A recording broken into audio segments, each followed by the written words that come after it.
Okay, Nanny Sharon here. I'm at the dog park. I promised a video. I'm outside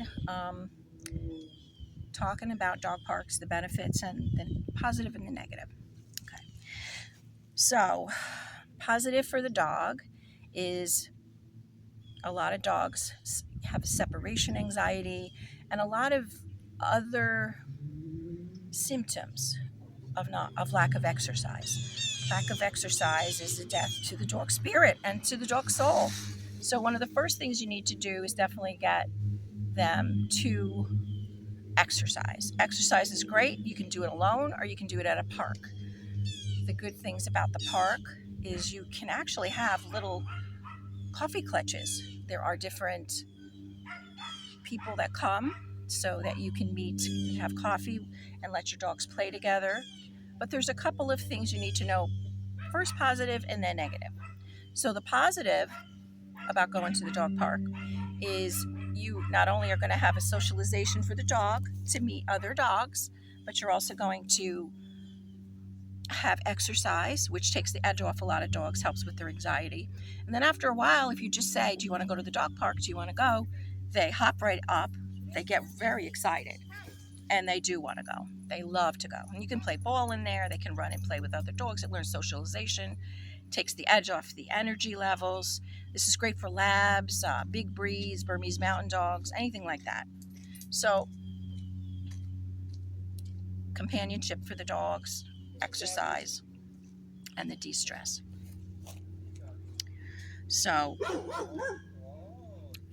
some of the negatives that you have to watch out for are a lot of people bring their dog to the dog park because they don't want to train them.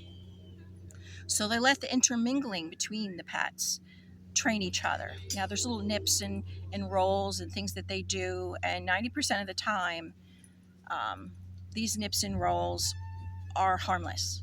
But every once in a while they get into it. So at that point, you should just know how to enter the dog park. So when you enter the dog park, you enter with a leash on the dog, you walk in, scan the whole park, make sure that you feel everybody there is, you watch for like a few minutes before you go in. Make sure everybody in there is playing nice. Playing nice means you don't see teeth and you don't see rolling around in big balls of teeth.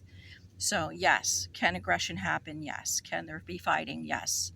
Can it be dangerous? Yes. And then you're involved with possibly a veterinarian visit.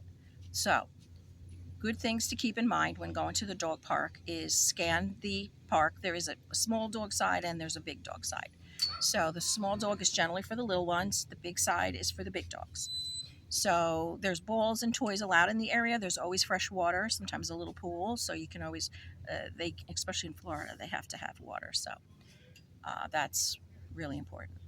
So scan the area, let the dog off the leash, let him run around and sniff, and there's a lot of butt sniffing and running in little circles until they get used to each other. But as I said, it is good about 70% of the time, but can an accident happen? Yes. And it could cost you a vet visit. So you can, opt out for that and then just walk them in your neighborhood until you feel that they're very, the exercise is done its job. And so you take dogs for walks for different reasons. One is for just exercise, one is for socialization, one is to see the world outside. But a lot of people like their fenced in yards. Fenced in yards are also wonderful, but it makes their life very contained and very small. So when you have a fenced in yard, those are good things, but you have to remember they have a mind and a soul and a spirit, and you have to feed that.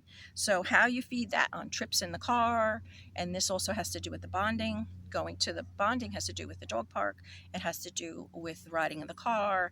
It has to do with interaction and being fun. So I'm going to end the video here today with there are many reasons why you should go to the dog park, and there are a few reasons why you have to be careful. So if you feel that, someone looks at you and says, oh, my dog is fine. If you feel in your gut that something is off, it's off.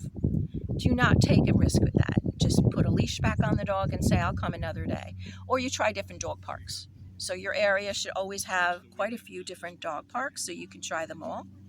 But that's my video today about, and this is December 21st, 2025, and it's about dog parks, the good and the bad and the ugly. Okay?